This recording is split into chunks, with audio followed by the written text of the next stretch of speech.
The year 2024 has been a remarkable chapter of reform and innovation for the Ministry of Interior of Nigeria. Under the leadership of the current minister, Olubunmi Tunji-Ojo, key areas in the Interior Ministry have been reshaped. The most recent will be the ongoing modernization of the country's immigration services and the fortification of the country's borders by launching a state-of-the-art facility aimed at transforming how the nation handles immigration and security. The facility, named after President Bola Ahmed Tinubu, is domiciled at the Nigeria Immigration Service headquarters in Abuja and was inaugurated by the president himself. Joining us now. The complex is designed to modernize the Nigeria Immigration Service, improve border security, and boost the nation's economic potential through technological innovation. President Bola Tinubu hails the facility as a significant milestone in his administration's commitment to modernizing government services. From the beginning of our administration, we promised to deliver and execute innovative solutions across the government, including Nigeria Immigration Service. Thank God today we achieved that, and we are making tremendous progress. The president also says Nigeria's growing population and its leadership role in Africa necessitates the adoption of new technologies to drive national progress. We believe that if we rejig our immigration, air travel, we will benefit tremendously from economic opportunity it offers. Ease of entry, ease of exit. Interior Minister says it is not just about upgrading immigration infrastructure, but all about creating an integrated security framework. It's not just about immigration, because when we came on board, we realized that government was spending so much money in immigration, NSCDC, in terms, and different, and we're wasting billions every year. And we decided that why can't we create a center point where all of us can feed from. The complex also features Nigeria's first command and control center, which integrates advanced technologies like the Advanced Passenger Information, API, and Passenger Name Record Systems, the PNR. But these tools will help the authorities to track and access passengers' data before they even arrive in Nigeria. This facility has achieved certification with the ICAO, that's the International Civil Aviation Organization, and also been integrated with the International Air Transport Association, IATA, further ensuring that the integrity and accountability of individuals entering into our country is checked. In the most advanced borders in the world today, this is what you see. Before the passengers arrive the country, you have all the data regarding everybody on that flight. And so it makes security, scrutiny, and everything very seamless. With this project, Nigeria not only strengthens its internal security, but enhances its global reputation. That's according to IATA. This is a nation that's now joining some of the few nations that have been able to implement this program and the API PNR system, and implemented not at only one airport, but the 5 international airports in Nigeria. The facility includes several advanced components, such as a data center, command and control center, visa approval center, ECOWAS National Biometric Identity Card Center, and a passport personalization center, all powered by a solar farm that ensures sustainable energy use. Adesua Omoruan, Arise News. Joining us now is Olubunmi Tunji-Ojo, Nigeria's Minister of Interior. Good morning, Honorable Minister of the Interior. Thank you for joining us on the morning show. Good morning, Doctor, and it's my pleasure, sir. Well, thank you. Well, you once said, I cannot blame myself for meeting Nigeria the way I met it, but I do not dream to leave Nigeria the same way for my children. Now you've been given an opportunity to live up to that creed by President Tinubu's appointing you as a Minister of the Interior. Now we have the opportunity to interact with you. There's been a report by Arise News on the immigration technology complex. Can you take us through fuller details of how this immigration technology complex will facilitate, your work as the minister or the agencies under you, the immigration particularly, and how it will help to resolve some of the many issues that Nigerians talk about with regard to immigration.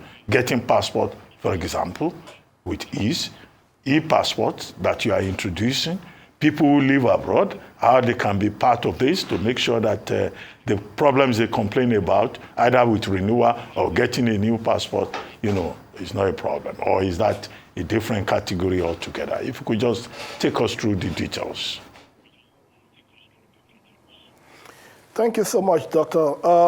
First of all, let me appreciate Arise for this opportunity of being here, and also appreciate Mr. President for the magnanimity of appointing me as the Minister of Interior, and arguably one of the youngest ministers of Interior we've had in Nigeria. So I want to thank him for that, for the unique opportunity.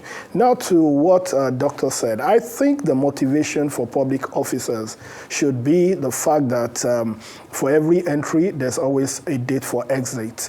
And once upon a time, I know you, Doctor, you were special advisor to Mr. President, but today you're back to your career doing what you do best. And that has to be on the mind of every public officer, knowing fully well that, okay, we're in government today, of course, it's all about the impact that we make, and obviously one day we'll also be back to our various careers, the second address or our primary address, not even second address. And that is the motivation behind what we're doing in the Ministry of Interior. I'll tell you, what was commissioned by the President was not an immigration innovation center per se. It's more of an interior innovation center, named after the President. And why is it interior? We realized that a lot of issues that we had, we were wasting a lot of money by virtue of working in silos. And we just thought that, just like it's done anywhere in the world, even in the US with the homeland, just like in the UK with the Home Office, there's always a centralized center, a centralized position where data sharing, information management, and monitoring evaluation can happen in real time, without different agencies working at cross purposes. So we realized that we must not wait till we repeat the mistake that the United States of America made prior to September 11, 2001, which led to the 9/11 attack. And it wasn't that information was not available, but agencies were working at cross purposes, and it was that incident that resulted in the formation of the Department of Homeland Security, and of course now creating a centralized point where information can be shared by various agencies as real time.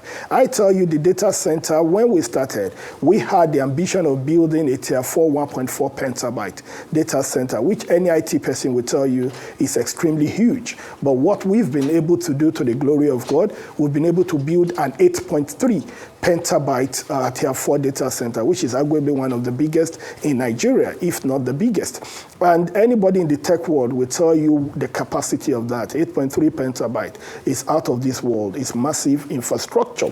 And why did we decide to build a data center? We decided to, because for every action, there must be a motivation. What's the motivating reason for building a data center? We realized that passport data, which was data of Nigerians, were being stored separately, due to the magnanimity of a private entity who is like, okay, he has his own data center. Obviously, we're storing the passport data. Visa was being stored in another location. SEPAC was stored in another location. Critical asset data, which is within the purview of NSCDC, was being stored in a different. And so at the end of the day, there was no harmonization of data. And government was not in 100% control of the data. And we thought that it's not right. I mean, data is the property of government. Yes, you can bring private sector to come do jobs for you, to come and execute certain responsibilities. But the data is the responsibility of government to safekeep, especially in line with the Data Protection Act. So by creating this data center, it means we can now migrate our data, centralize it, and of course have a secondary backup site, elsewhere in case there are issues here. So there's a redundancy in place. So that's why we created the data center. And I tell you today, we have a data center that even our border monitoring, because we now have capacity to monitor our borders real time, from our command and control center. I mean, the conventional borders at the moment, those are the regular border points. That has been fully integrated as I speak to you. What we hope to be able to achieve in the next 1 year, hopefully by the grace of God, are the regular entry points, because we believe that a secured border is a safe nation. If you cannot secure your border, if you are not in control of entry and exit into your country, you cannot secure your nation, because you need to be in charge of the gate, which is the border in this particular instance. So obviously, all those data, we don't just want it to be like a CCTV. There has to be storage capacity so that there can be cross-referencing, and of course, there can be reasons to go back to archives and all that. And of course, we're talking about video data, which is massive. So these are a lot. There are so many parts of that particular survey I won't be able to say on air. I know you are aware because of security concerns and etc. But we have been able to do that. And obviously, the command and control center that we built, and in IATA's word, IATA referred to it as the lighthouse project of Africa. I was in the command and control center in America a couple of months ago, and I tell you, without boasting, that this capacity is as good as what we have in that particular command and control center. And all our international airports are keyed in. The e-gates that we have already finished installing in Lagos, we're going to we'll start test running Lagos by next week. Abuja is already full-fledged. Abuja is already being used. Everything is connected to the data, to the command and control center in Abuja. And what we did was that we now made sure, because we understand that you can put infrastructure on ground. How about the people? How about the training? So we brought IATA, we brought Collins, foreign agencies to come train our officers. They train 250 officers of ours, and they do shift of 8 hours. So there are 3 shifts per day. So there's 24/7 monitoring of all our entry points, our regular entry point, airport, marine border, and our land border. And of course, we also integrated the API through the API. What do I mean by that? The API, Advanced Passenger Information System, were integrated through the application program interface. So what it means now is that, because before now, what we were doing was a scenario where we used to do what I call subjective profiling. Like, people come into Nigeria, it's when they get to Nigeria that you get their data, you now start asking them questions. They could deceive you about where they're coming from. They could deceive you about their information, where they've been in a couple of months. But with what we now have, which is not just an API, we're one of the first countries in Africa to have what we call an IAPI, which is the latest version of the API. That's Interactive Advanced Passenger Information /PNR.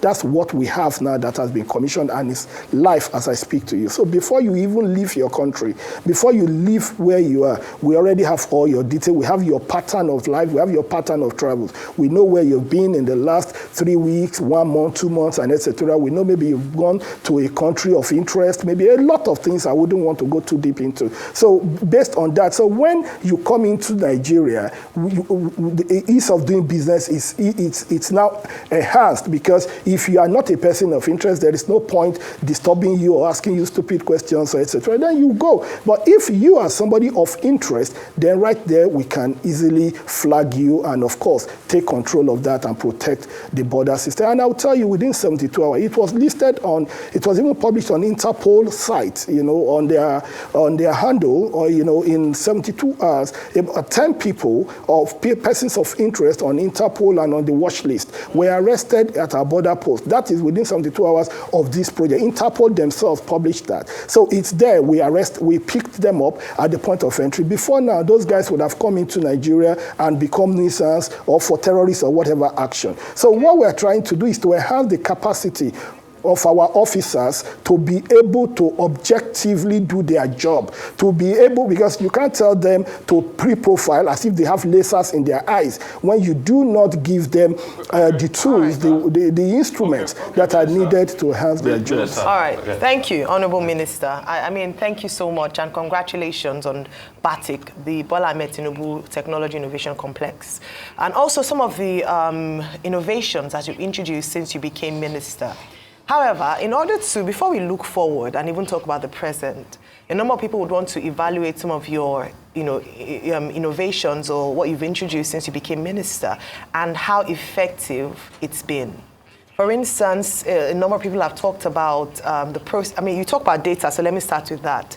What's happening with NIN, harmonization of data you spoke about earlier on, this multiple collection of data and how to streamline it to make it more effective.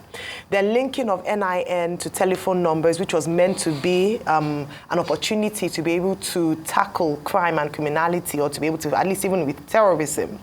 We've seen a case yesterday where the EFCC reported a cartel involved in fraud and they found about 500 SIM cards with them. So it looks like that there's still some, there's some challenges with regards to that. But I'd like you to talk about NIN, NIMC, collection of data, harmonization of data. You talked about the data centers earlier on, so that's fantastic, but how far?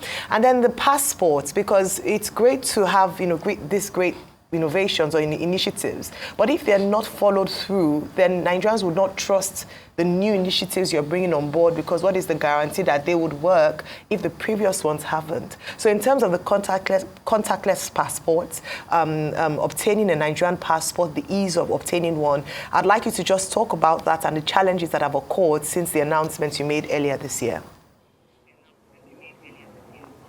Thank you so much. The last time I was on this program, I'm happy that you mentioned the promises that I made. And of course, we're always alive to that fact. I will start with the issue of the passport. Nigerians will tell you it's easier now to get passport than it used to be.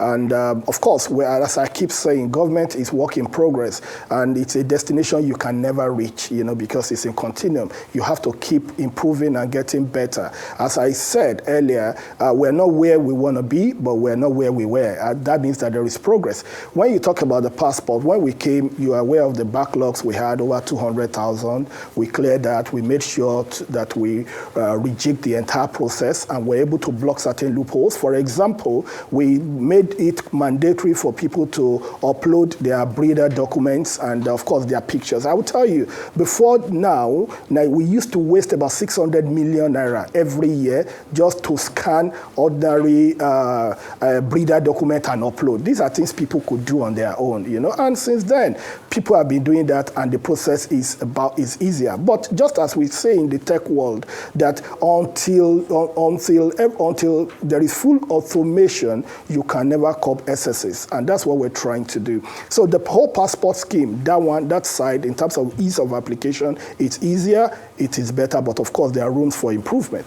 Now, on the issue of the contactless, let me go through that. Contactless, if you go to the Google Play Store, the contactless is already there. And in Canada, we've already started using it. But we decided to start. I'm a tech person. I come from a tech and management consulting background. And in my experience, you don't launch a project of that magnitude all over at the same time. There will be what we call the system shock. And once there's a system shock, it erodes the benefit that you aim to be able to derive. So we decided to start with Canada. Let's try this thing out in Canada. There will be mistakes, just like any software. There will be hitches, there will be this. We'll correct it, even because there has to be patches. That is why there has to be upgrades. That's why you see that every year Microsoft brings Windows this, Windows that, iOS this, that. So it's a normal thing in tech world. So we decided before we open it up to the entire world, let's start with Canada. And as I speak to you, we're already producing passports based with contactless in Canada. And by January, by the grace of God, we're opening it. We're taking it to about 4 or 5 other countries, and which is we're taking it to UK, we're taking it to the United States, we're taking it to Italy, we're taking it to France, and of course in Nigeria, we're opening up Lagos, Abuja, Port Harcourt, that's Rivers and Kano. So we'll try this and we'll open it again for another two months. Then once everything is perfect, then we open it up to everywhere. So we just want to be cautious in terms of we need to have a cautious approach towards that, or else people will jam-pack the whole process, and at the end of the day, the frustration can even lead to the failure of the process. So we're just trying to be project management smart. Right, so that's why, but the contactless, as I speak, it's there as we speak. And also, let me also now speak about the issue of the NIN. Can you hear me? As I speak to you, one of the first things. All yes, right, please. okay, great, you can hear me. So just to go back to the passport, I'd asked for a timeline. So you're saying that you're going to you rolled out in Canada, you're going to the US and the UK, and then it will come to Nigeria. Canada. Yes, I said you've rolled Canada. No, you've rolled Canada, but you're moving to the US, okay. UK, then coming to Nigeria. Is there a timeline for this? I say this because there are reports around, for instance, Nigerian citizens, hold on, sir, Nigerian citizens in the United States of America who find it difficult, up to 6 months to obtain a passport. In fact, you have to speak to a contact within to be able to get your passport. So it's quite difficult for citizens in this country. So it'd be nice to hear if there's a timeline for that and how we can reduce the timeline to make it less frustrating for people who want to get their passports in these countries and even in Nigeria. Okay, thank you very much. I have to say this very clearly, that Nigeria is one of the first countries to introduce this technology. I was in the Home Office, as I said, and we made a presentation on this. We're one of the first, and it's because of the innovative mind that we brought to bear. And what's the innovative mind? Is the fact that I was in Canada myself some months ago, and that touched me. I saw students traveling. People came, they've been in Canada in Ottawa for 4 or 5 days, and it was really frustrating, and I felt the pain. I was once a student in the United Kingdom. I schooled there, I worked there, so I know the pain people in that, and that was how we came back to the drawing board and said, what can we do? And we realized that what is the major problem? The major problem we have, or we had, is the fact that, for instance, in London, we have about more than 13,000 people on the wait list, but per day, we can only take 200 people because it is physical space. How many people can you take inside the embassy at a particular point in time in a day? It's just 200, not more than 200 a day. And we have 13,000. So we decided that not until we turn everybody's phone to an immigration office, a passport enrollment center, we can never solve that problem. Because Nigeria is a country of 200 million people and a lot of people in diaspora as well. So we decided to do that. So we started with Canada, as I said. That's on. By January, we're starting, I said it during my presentation, that by January, we're opening up these 4 other countries and 4 local centers that at the same time. We're opening up in January in the United Kingdom, in the United States, in Italy, and in France. These 4 places in diaspora. And in Nigeria, in that same January, we're opening Lagos, FCT, Rivers State, and of course, Kano State. So we're opening that in January. Then we will run this for another 2 to 3 months. Make sure it stabilizes and we have a perfect solution. Then we can now open it to the generality of everybody everywhere. And the good thing is that it's once it's sorted, once we get the solution right, which we have already, we can see that, of course, at the beginning, we had some hitches in Canada, and we've been patching, we've been correcting those things. And once we get it perfect, then it becomes a legacy for this particular administration and something Nigerians can be proud of forever. Okay, Minister.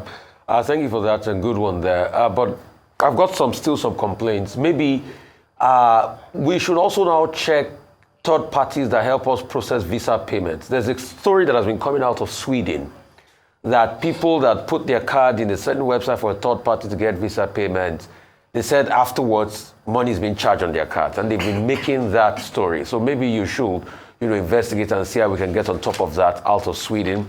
That's one. Number 2 will be, I want you to help me clear the air on the controversy, because a lot of people have been saying what you did recently with this data center, that it's been done before by previous administration, that there's no big deal about what we have done.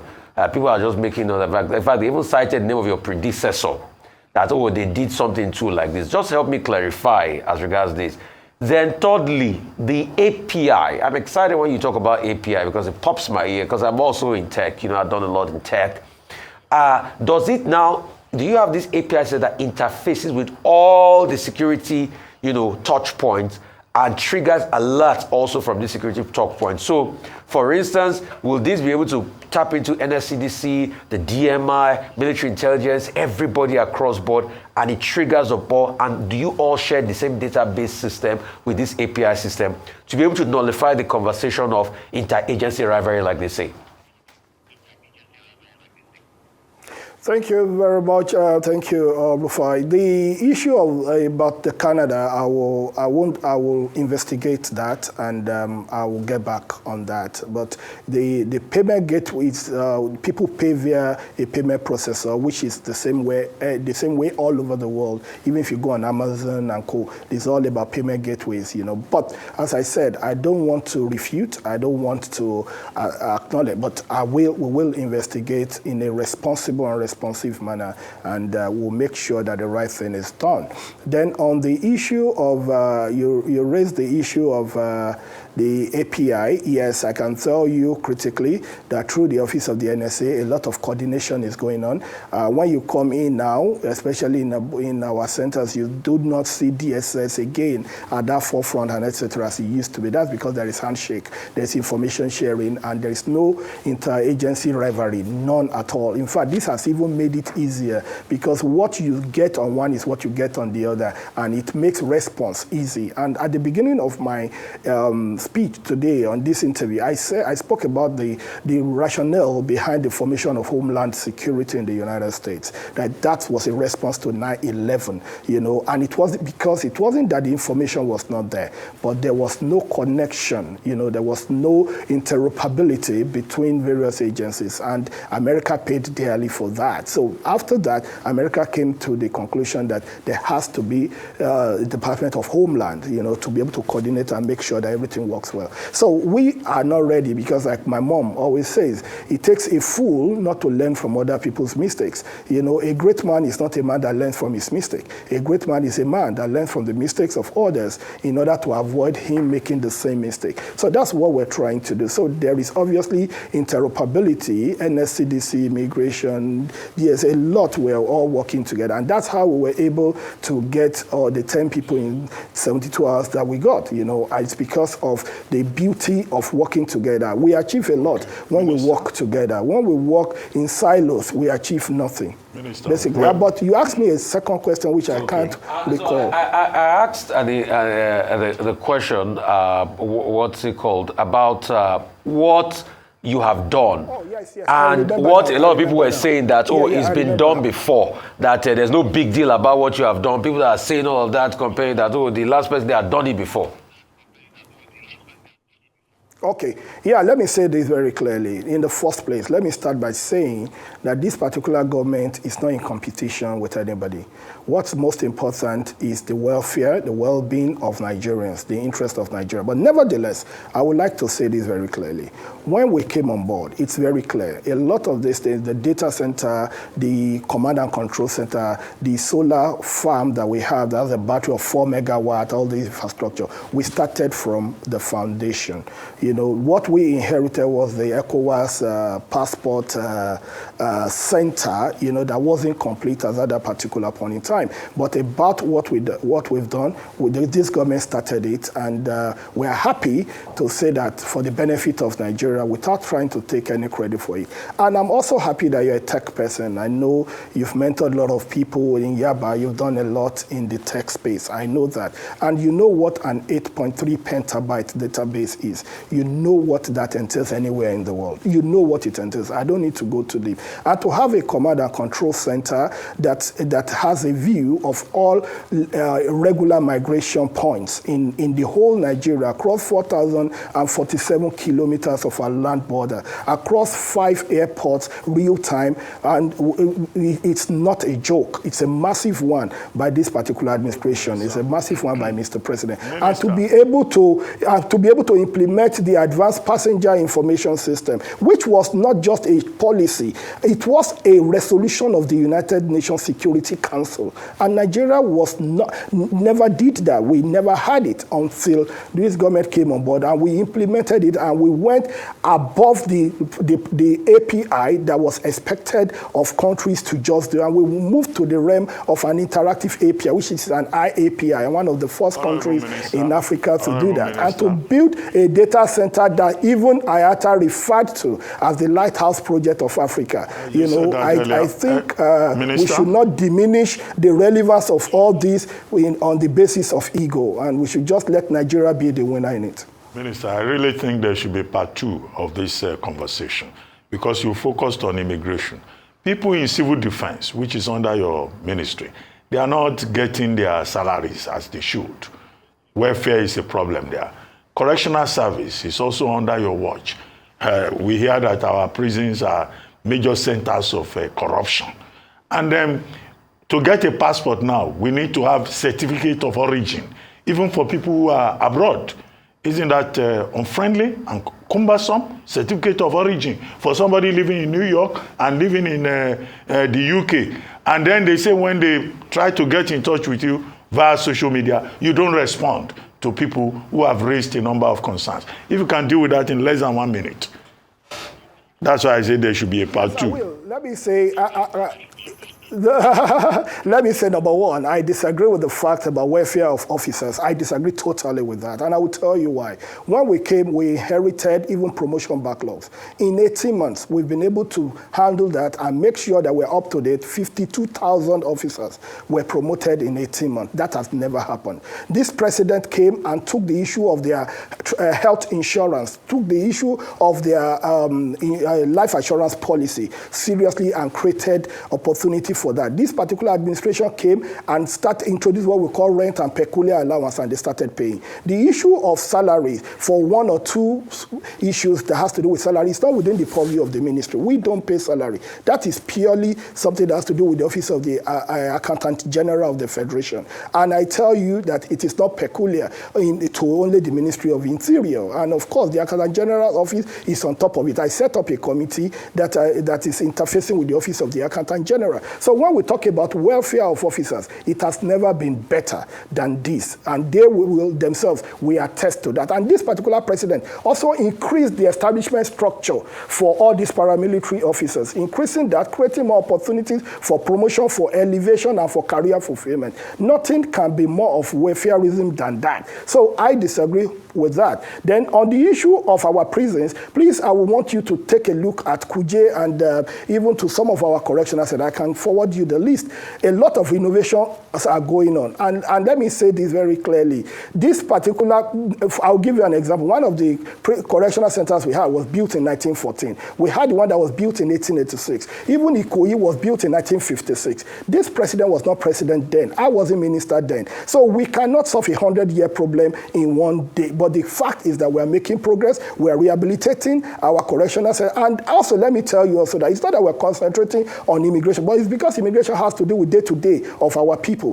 When we had a jailbreak in Suleja, for more than 1 week, 2 weeks, 3 weeks, we were unable to get biometric data. I'm not shy to say this. It's a fact. We couldn't even share biometric data with our agencies for the apprehension of these people. But when there was flood in Maiduguri and about and a couple of our inmates escaped, within 2 hours, we were able to spread the biometric data, the identity, the biodata to all security agencies. And that led to an apprehension of majority of these people. So what am I saying? We have been able to finalize and bring to fore the correctional information management system, streamline it, have a handshake API, as Rufai said, to all these security agencies, and makes information dissemination better, and our correctional centers are easier. When the attack happened in Kuje, we knew the issue of CCTV was a problem here and there. There's a lot going on now. Most of our correctional centers, the CCTV is there, and of course there is more of monitoring. So there's a lot that has been done even in our correctional center. And when the issue in government cannot say you are not in charge of ills not happening, but the question is, how do you react? How do you combat it? When the Bobrisky issue happened, you saw what the man that was that took that decision, the guy that took that decision for the Bobrisky biscuit. He's an SCG. And as I speak to you, the SCG is at home, suspended. And of course, disciplinary action is going on. Now, when people take actions, people now know that there will be reaction. People now know that there will be consequences to actions. And that's what we've done. The guy that's in charge of Kuje, that handled the Mena Waziri's issue, the Abdurrashid Mena, issue. The guy is at home today because of the ills that he did. That is a deputy controller of immigration, of corrections. So now people know that when you err, this government will not tolerate it and actions will take it. Now to the issue of the certificate of origin. Certificate of origin. That's where I'm going to. Now to the issue of certificate of origin. Let me tell you this. We must make passport easy to collect, but we must understand that passport is beyond a travel document. Passport is a security document. It's a sovereign document of state. Passport does not belong to me, does not belong to you. It belongs to the Nigerian government. It's a security sovereign document of state. And for me, we need to be sure you are who you say you are a Nigerian. That is the first thing. And we said it's once in a lifetime. Upload your certificate of origin, of which we have people we have across the 774 local government called the DVOs, document verification officers. These people will go and authenticate those documents. Immediately you upload, it gets sent real time to the local government where this thing is from. They authenticate it to be sure that you are a Nigerian that's getting Nigerian passport. The embarrassment that we get as a country by people who are not Nigerians carrying Nigerian passport is out of this world. Most of the crimes that they say Nigerians are committing abroad, I said this clearly. A lot of these things are not, a lot of them are not Nigerians. They are carrying Nigerian passport. If you do not have a certificate of origin, how am I supposed to be sure that it is, that you are a Nigerian? What is the evidence? What is the evidential fact to attest to the fact that you are a Nigerian? And we said you upload it only once, because what we inherited, we didn't inherit data. If we had inherited data for renewal, there wouldn't have been any need for this. Now we are populating our database, and we said upload all your breeder documents only once in your life. Once you upload it, if you want to renew subsequently, you don't need it again, but we need to populate the data. If you do not have substance within your database, what do you query? You can only query a database that has data.